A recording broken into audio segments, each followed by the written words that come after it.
Dusenga Imana. Imana Data wa twese uri mu ijuru, mu izina ryiza rya Yesu umwami n'umukiza wacu. Imana turagushimiye ko turamye mu shusho yawe, kandi turagushimiye ko wabanye natwe muri ibihe byose, kandi Data wera turagushimiye ko waduhaye Yesu Kristo. Yesu Kristo waje mu isi, akaba mu isi, akemera gupfa urupfu rwo ku musaraba, ariko ku munsi wa gatatu akazuka mu bapfuye. Uyu munsi tukaba turimo twizihiza umunsi yazutseho. Mana ushimwe ko ari wowe wabikoze, kandi ushimwe ko natwe duhaye kugera kuri uyu munsi, kugira ngo natwe Mana twishimire insinzi y'umwami wacu Yesu Kristo. Dufashe muri iri jambo tugiye kumva, uritwigishe kubw'umwuka wawe wera, kandi duhe kurikurikira no kuryumva. Mu izina rya Yesu Kristo umwami wacu. Amen. Mbanje kwifuriza Pasika nziza aho muri hose. Itorero rya Kristo mugize paruwasi yacu ya EPR Remera Kicukiro, muraho neza.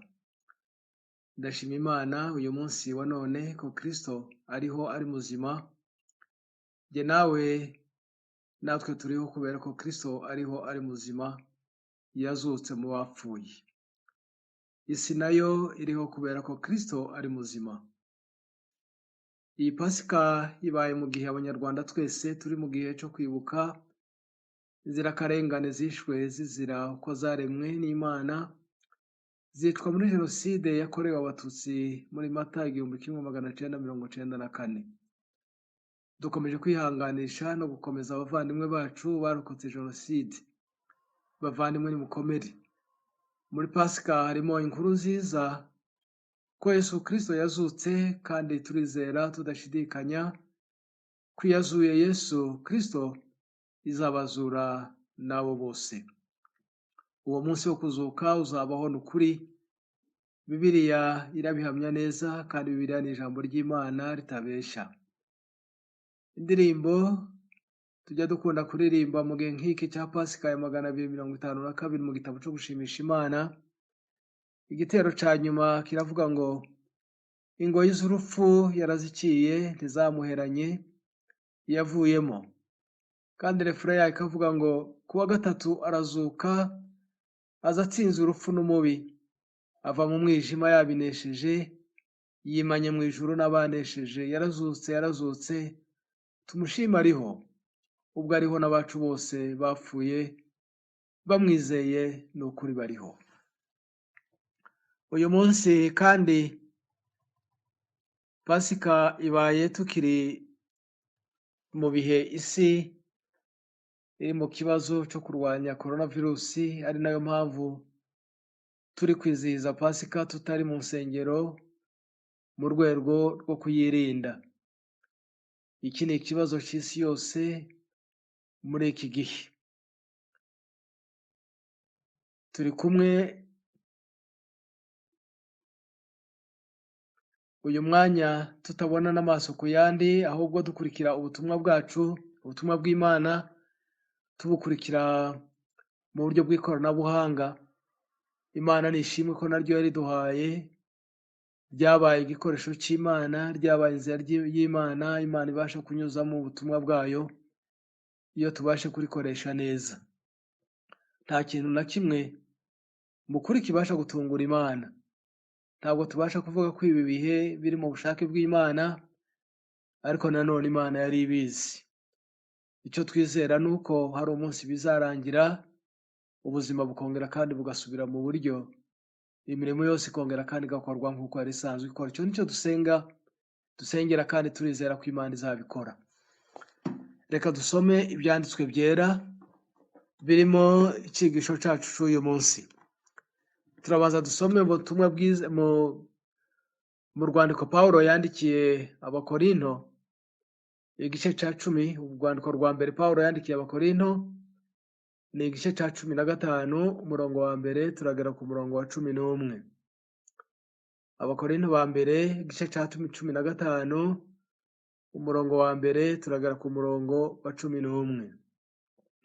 Bene data, ndabamenyesha ubuntu bwiza nababwirije, ubwo mwakiriye mukabukomereramo, kandi mugakizwa nabwo, niba mubukomeza nk'uko nabo babwirije. keretse mwaba mwizereye ubusa. Muzi ko nabanje kubaha ibyo nanjye nahawe kumenya, yuko Kristo yapfiriye ibyaha byacu kuko byari byaranditswe, agahambwa akazuka ku munsi wa gatatu kuko byari byaranditswe, nanone akabonekera Kefa, maze akabonekera abo 12, hanyuma akabonekera bene data basaga 500. Muri abo benshi baracyariho n'ubu, ariko bamwe barasinziriye. Yongera kubonekera Yakobo, abonekera n'izindi ntumwa zose, kandi nyuma ya bose nanjye arambonekera ni nk'umwana w'icyenda, kuko noroheje hanyuma y'izindi ntumwa zose, ndetse ntibinkwiriye ko nitwa intumwa, kuko narenganyaga itorero ry'Imana. Ariko ubuntu bw'Imana nibwo bwatumye mba uko ndi, kandi ubuntu bwayo nahawe ntibwabaye ubw'ubusa, ahubwo nakoze imirimo myinshi iruta iya bose, nyamara si jye, ahubwo ni ubuntu bw'Imana buri hamwe nanjye. Nuko rero ari njye cyangwa bo, ibyo nibyo tubabwiriza, namwe nibyo mwizeye. Mwakire neza ijambo ry'Imana. Reka twongere dusome mu butumwa bwiza uko bwanditswe na Yohana. Ubutumwa bwiza uko bwanditswe na Yohana ni igice cya 20. Turagera ku murongo, duhere ku murongo wa mbere tugere ku murongo wa 18. Yohana igice cya 20 umurongo wa mbere tugere ku murongo wa 18. Dufatanye gusomaho muri ku wa mbere w'iminsi 7 mu rubungabungo hatarabona, Mariya Magadalena aza ku gituro, asanga igitare gikuwe ku gituro. Arirukanka asanga Simoni Petero na wa mwigishwa wundi Yesu yakundaga, arababwira ati, bakuye umwami Yesu mu gituro, kandi ntituzi aho bamushize. Petero asohokana na wa mwigishwa wundi, bajya ku gituro. Bombi birukira icyarimwe, ariko uwo mwigishwa asiga Petero, aba ari we ubanza kugera ku gituro. Arunama arungurukamo, abona imyenda y'ibitare ishizwe hasi, ariko ntiyinjiramo. Maze Simoni Petero nawe azamukurikiye, yinjira mu gituro, abona imyenda y'ibitare ishizwe hasi, n'igitambaro cyari mu mutwe we kidashizwe hamwe n'imyenda y'ibitare, ahubwo cyari kizinze kiri ukwaco hirya. Nicyo cyatumye na wa mwigishwa wundi wabanje kugera ku gituro nawe yinjira, abibonye yizera ibyo yabwiwe na wa mugore, kuko bari bataramenya ibyanditswe ko akwiriye kuzuka. Maze abigishwa basubirayo bajya iwabo. Ariko Mariya yari ahagaze ku gituro arira. Akirira arunama arunguruka mu gituro, abona abamarayika 2 bambaye imyenda yera bicaye, umwe ku musego n'undi ku mirambizo, aho intumbi ya Yesu yari yarashizwe. Baramubaza bati, mugore, urarizwa n'iki? Arabasubiza ati, nuko bakuyemo umwami wanjye, nanjye sinzi aho bamushize. Amaze kuvuga atyo, arakebuka abona Yesu ahagaze, ariko ntiyamenya ko ari we. Yesu aramubaza ati, mugore, urarizwa n'iki? Urashaka nde? Yibwira ko ari umurinzi w'agashyamba, aramubwira ati, mutware, niba ari wowe umujyanye ahandi, mbwira aho umushyize nanjye mukureyo. Yesu aramubwira ati, Mariya. Arahindukira amwitaba mu ruheburayo ati, Raboni, risobanurwa ngo databuja. Yesu aramubwira ati, ntunkoreho, kuko ntarazamuka ngo njye kwa data, ahubwo jya kubwira bene data yuko nzamutse ngiye kwa data ari we so, kandi ku Mana yanjye ariyo Mana yanyu. Mariya Magadalena aragenda abarira abigishwa inkuru ati, nabonye umwami, kandi abatekerereza ibyo yamubwiye. Nimwakire neza ijambo ry'Imana. Muri ibi byanditswe tumaze gusoma, nifuje ko twigamo ibintu bitatu. Icyakora nubisoma neza urakuramo n'ibindi bintu byinshi cyane, andi masomo menshi cyane, ariko reka twibande ku masomo atatu tuvana muri ibi bice ko ari bitatu bibiri dusomye. Icya mbere, izuka rya Yesu riduha kwiga kugira indi mibanire mishya na Yesu umwami wacu. Ndaje kubisubiramo mu kanya.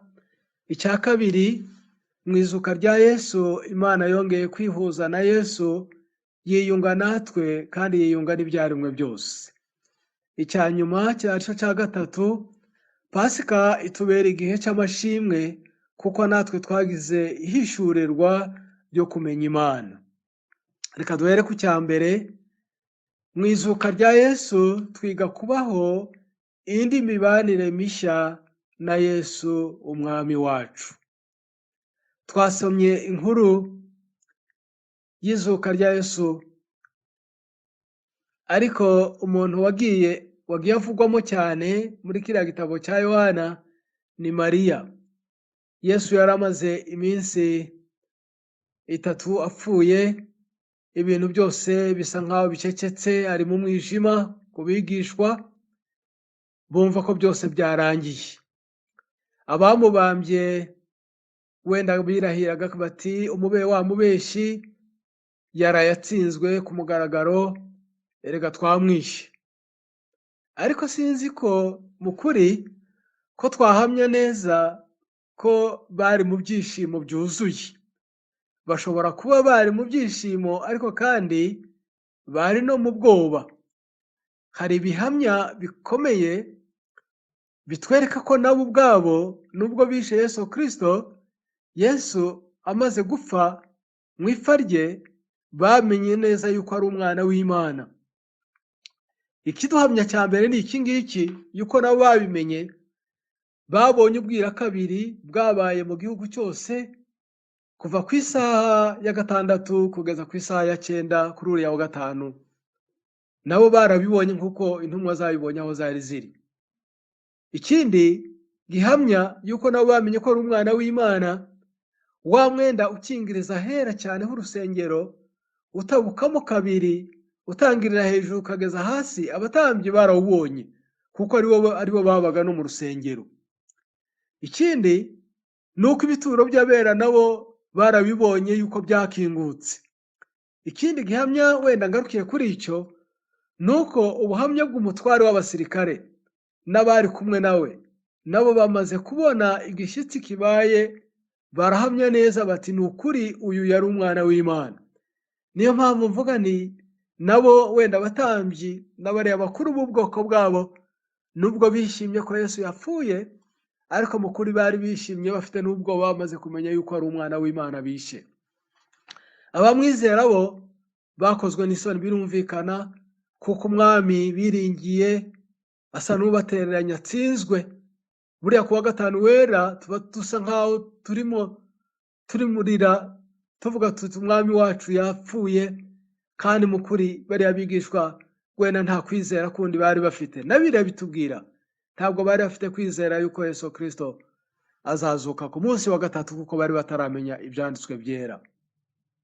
Bariya bigishwa bari bameze nka Isirayeli igihe kimwe kubera ibyago bikomeye bari barahuye nabyo. Imana yarabahanye mu banzi babo, barabatwara basa n'abapfuye, bagera aho bigereranya n'amagufa n'abantu bapfuye, basigaye ari amagufa gusa, nta byiringiro byo kuzuka bari bagifite. N'abariya bigishwa mu kuri nta byiringiro bari bagifite. Ariko inkuru nziza twasomye iratubwira ko ku wa mbere w'iminsi 7 mu rubungabungo hatarabona, Mariya Magadalena aza ku gituro. Ntituzi icyo yaraje gukora, icyo tuzi ni uko gusa yaje hakiri nijoro butaracya. Wenda yaraje azanye ibihumura neza nk'uko tubisoma mu bundi butumwa, cyangwa yaraje gusura imva ya Yesu. Kwizera ko yazutse byo ntabyo yari afite. Yohana ntatubwira ko yaraje, ntatubwira impamvu yaraje Mariya, impamvu yazanye Mariya mu kuri ku gituro. Ariko hari igisobanuro dusanga muri Yohana igice cya 20 twasomye umurongo wa 16. Yesu amaze kuzuka abonekera Mariya, amuhamagara mu izina ati Mariya. Mariya arahindukira amwitaba mu ruheburayo ati Rabuni, risobanurwa ngo databuja. Iri jambo cyangwa se uko kwitaba kwa Mariya kuratwereka uko yafataga Yesu akiri muzima, bakibana mu bihe byashize. Inshuti ye, umwigisha we, Yesu yari amubereye byose. Mariya yaraje wenda ngo nibura yongere arebe umubiri we, amwicare hafi, amukore ibyo atari yabashe kumukorera. Yongere yibuke kandi asubire mu bihe bya kera, ashobora kuba atari yageze aho yemera ko Yesu yagiye, ko yapfuye. Mariya yibukaga uko bajyanaga, amagambo meza yamubwiraga, akumva yifuje kongera kumuba hafi, kumwicara hafi. Uyu ni wo mugambi wa Mariya, kongera kumureba, kumuhoza ku mutima mu buryo yamuhoranye mu gihe Imana rurema wa byose yo ifite undi mugambi. Umugambi wayo uhebuje wari uwo gukura Mariya mu bya kera byo kureba Yesu mu buryo bwa kera, akamubona ari muzima yazutse, atagifite mu mubiri wa kera ufa. Kubera iki Mariya atari yamumenye mbere akimubona? Kuko twabisomye mu butumwa bwiza, nuko yamurebaga mu shusho yahoranye mbere. Yumvaga Yesu agifite wa mubiri, agifite ya shusho yahoranye mbere, mu gihe Imana yo byose yari yamaze kubihindura bishya. Kandi ijambo ry'Imana ikatubwira ngo kuri uwo wa mbere w'iminsi 7 Yesu yazutseho. Mariya ageze ku gituro atangazwa nuko ibuye bari bapfundikije imva rikuweho, imva irangaye, Yesu ntawe urimo. Ariruka ajya gutabaza abigishwa, abona Petero n'undi mwigishwa Bibiri tubwira wakundwaga na Yesu. Mariya arababwira ati muze murebe. Bakuye umwami Yesu mu gituro kandi ntituzi aho bamushize. Abo bigishwa bombi bamaze kubwirwa inkuru, nabo barirukanka bajya ku gituro, basanga koko inkuru ari impamo, Yesu atari mu mva nk'uko babibwiwe na Mariya. Nabo baratangara barumirwa kimwe na Mariya. Binjira no mu mva, bareba imyenda yo barayibona, ariko Yesu ntibamubona.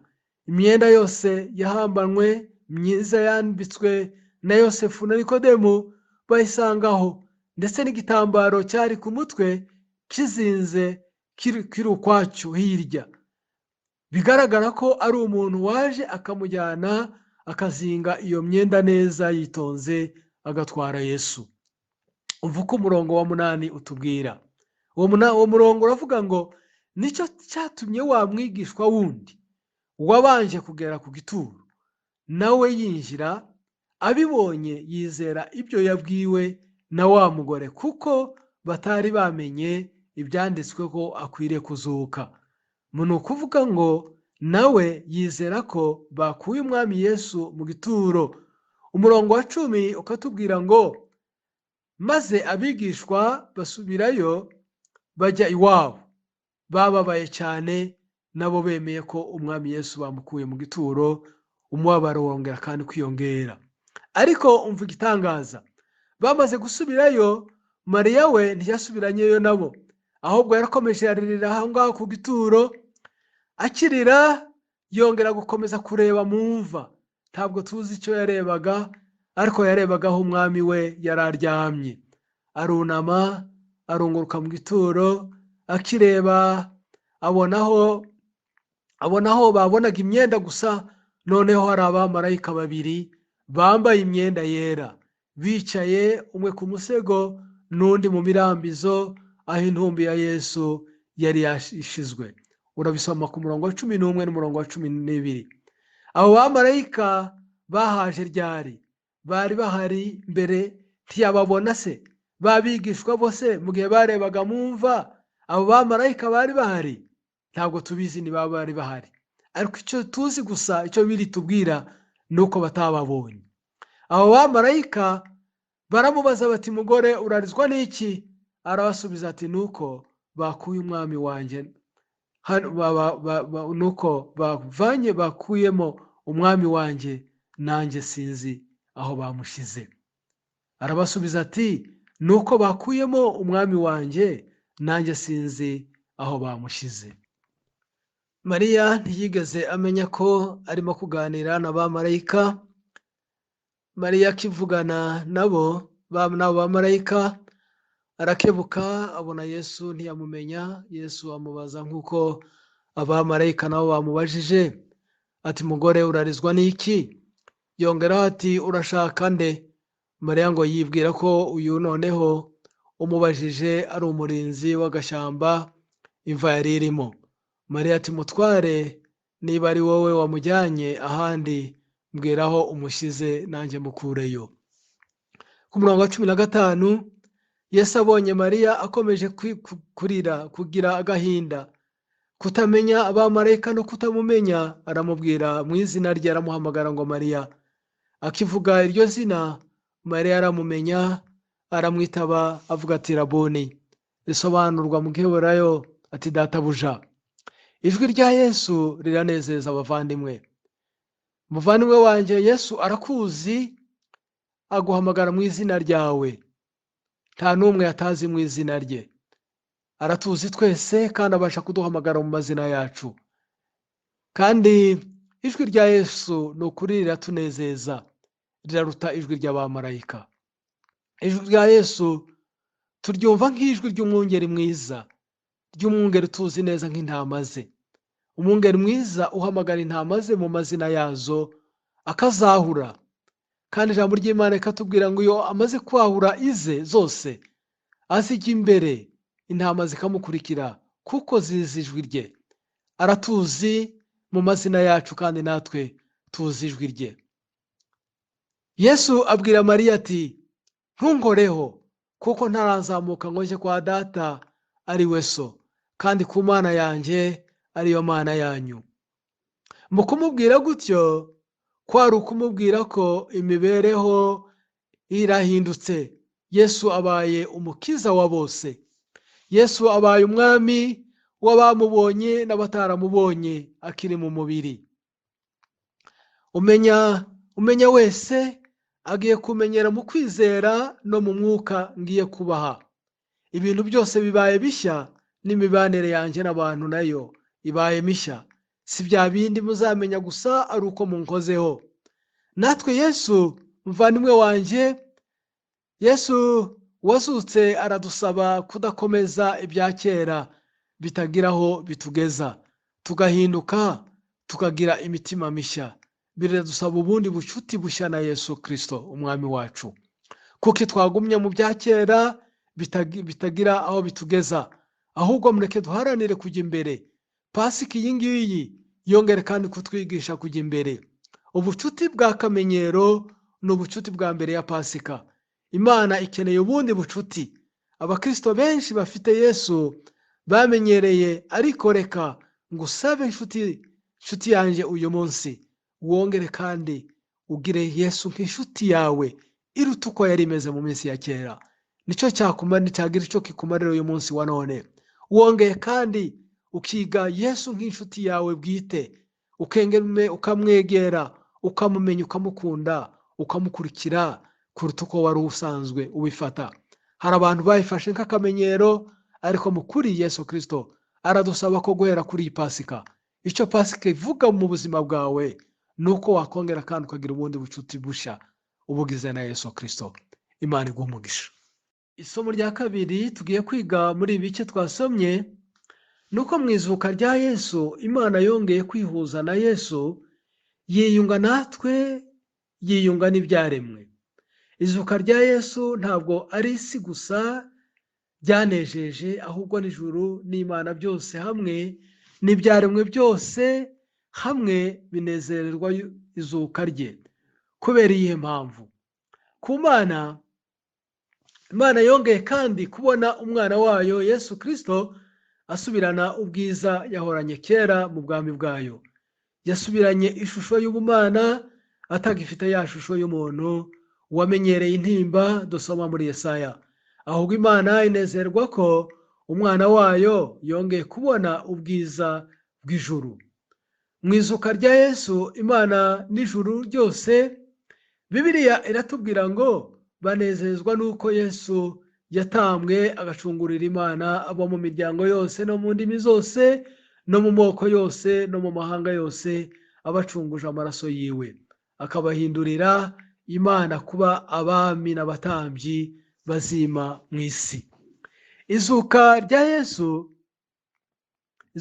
Yesu ntabwo rinezeza Imana natwe abantu gusa, ahubwo n'isi n'ibyaremwe nabyo byishimira izuka rya Yesu.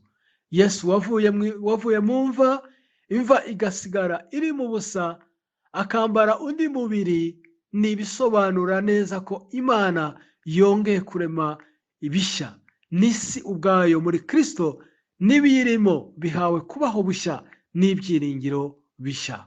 Izina ry'Imana nirihabwe icubahiro. Ijambo rya gatatu ariryo rya nyuma ni uko Pasika ariyo shingiro yo kwizera kw'Abakristo.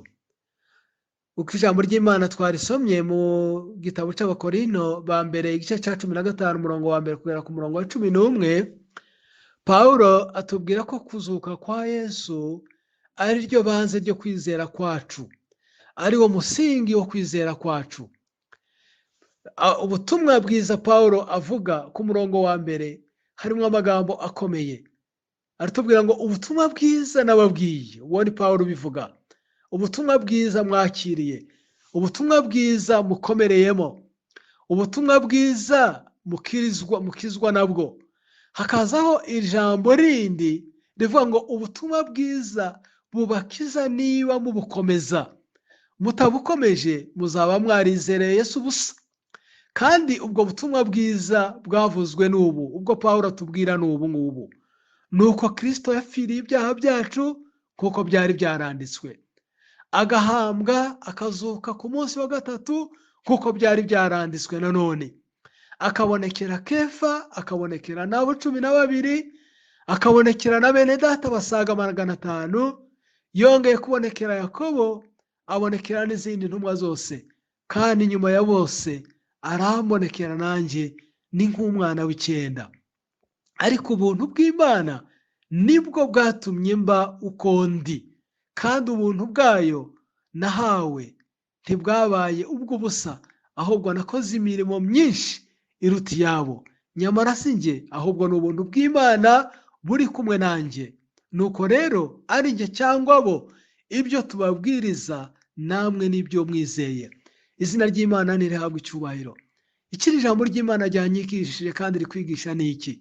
Nuko Yesu Kristo wabanje kubonekera intumwa babanye, yabonekeye n'abandi benshi, abonekera na Pawulo. Pawulo we aravuga ati njyewe yambonekeye ndi nk'umwana wa 9, ni nk'umwana wavutse adashyitse. Ariko aravuga ngo ni kubw'ubuntu bw'Imana yabashe nawe kubonekerwa. Ariko urebye Pawulo uko bivuga, aca bugufi cyane.